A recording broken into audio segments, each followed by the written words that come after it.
스트랩 안 쓰고 악력 키우면서 등 운동하는 거 효율적이라고 생각하세요? 시간 낭비입니다. 작은 부품 때문에 큰 엔진을 못 쓰고 있는 겁니다. 오늘은 왜 스트랩이 필요한지, 어떤 기준으로 골라야 하는지, 그리고 제가 실제로 쓰는 제품까지 정리해드리겠습니다. 등 운동하다 보면 비슷한 패턴을 겪죠. 등은 아직 남아있는 느낌인데 손이 먼저 풀립니다. 전환이 먼저 타들어가고 더 당기고 싶어도 바가 버텨주질 않습니다. 이때 대부분 이렇게 생각합니다. 내 악력이 약한가 보다. 전환도 같이 키워야지. 맞습니다. 하지만 문제는 속도입니다. 전환과 악력은 광배, 대원근 같은 등 근육에 비해 훨씬 작은 근육입니다. 피로도 훨씬 빠릅니다. 즉 구조적으로 작은 부품이 먼저 한계에 도달하도록 설계돼 있습니다. 이 상태에서 매번 전환이 털리는 지점에서 운동을 끝내면 등은 충분한 기계적 장력도, 충분한 반복도 경험하지 못합니다. 그래서 운동은 열심히 하는데 등은 생각보다 빨리 안 변합니다.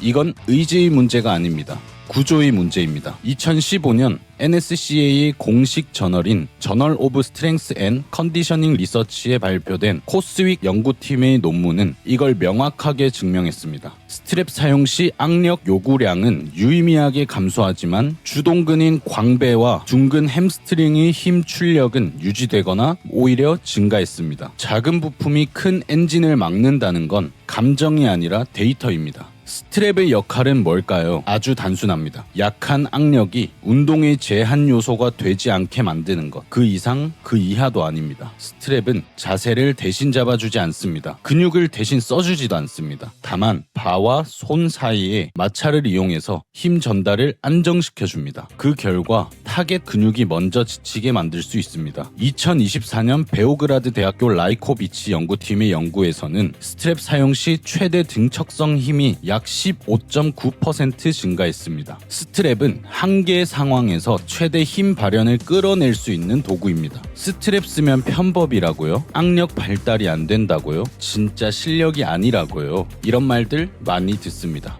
하지만 이건 스트랩을 언제, 어떻게 쓰느냐의 문제입니다. 워밍업 세트부터 스트랩을 감고 모든 운동을 스트랩에 의존하면 당연히 악력 발달은 느려집니다. 하지만 워밍업은 맨손으로 본 세트에서만 악력이 병목이 되는 순간에 사용한다면 스트랩은 실력을 가리는 도구가 아니라 훈련의 질을 올리는 도구가 됩니다. 2019년 스포츠 저널에 발표된 발렌수엘라 연구팀의 논문이 이걸 명확히 보여줍니다. 맨손 그룹은 세트 후반 속도와 자세가 붕괴됐지만 스트랩 착용 그룹은 마지막 반복까지 퍼포먼스를 유지했습니다. 근성장의 본질은 총 볼륨입니다. 중량 곱하기 횟수. 스트랩은 치팅이 아니라 훈련 볼륨을 지켜주는 도구입니다. 스트랩을 검색해보면 정말 많은 제품이 나오죠. 가격도 천차만별이고 리뷰도 전부 좋아 보입니다. 하지만 실제로 써보면 차이는 꽤 명확합니다. 여기서부터 기준이 필요합니다. 첫 번째 기준은 고정력입니다. 스트랩은 감겼을 때 바가 손 안에서 미끄러지지 않아야 합니다. 고정력이 약한 스트랩은 무게가 올라갈수록 손바닥과 손가락 사이에 압점이 몰립니다. 처음엔 괜찮아도 중량이 올라가면 쓰리고 아파서 집중력이 깨집니다. 이건 특히 등 운동 볼륨이 쌓일수록 체감 차이가 큽니다. 2024년 메디터레이니언 저널 오브 스포츠 사이언스에 발표된 토른 연구팀의 논문은 이렇게 말합니다. 악력 제한이 클수록 스트랩의 효과가 더 뚜렷하다고. 즉 중량이 올라갈수록 스트랩의 고정력이 더 중요해진다는 겁니다. 두 번째는 뭘까요? 압점 분산입니다. 싼 스트랩들 중 상당수는 압점이 한 지점에 몰립니다. 그래서 운동 끝나고 나면 손바닥 중간이 유독 아픈 경우가 많습니다. 이게 반복되면 중량을 올리고 싶어도 손이 먼저 거부 반응을 보입니다. 스트랩은 손을 보호하라고 쓰는 장비는 아니지만 쓸데없는 통증을 만들 필요도 없습니다. 2021년 저널 오브 스트렝스 앤 컨디셔닝 리서치에 발표된 유키치 연구팀의 논문은 중요한 걸 발견했습니다. 스트랩 사용 시 악력 RPE, 즉 주관적 힘듦이 유의미하게 감소했다는 겁니다. 손의 피로 신호를 줄여 뇌가 타겟 근육에 집중하게 만드는 거죠. 압점이 분산되지 않으면 이 효과가 반감됩니다. 세 번째는 착용 편의성입니다. 매 세트마다 감고 풀고 다시 감는 게 번거로우면 결국 안 쓰게 됩니다. 특히 초보자일수록 착용이 복잡한 스트랩은 사용 빈도가 급격히 떨어집니다. 그래서 현실적으로 가장 많이 살아남는 타입이 퀵그립 타입입니다. 인기 있는 스트랩들은 크게 세 가지로 나뉩니다. 첫 번째, 클래식 끈 스트랩.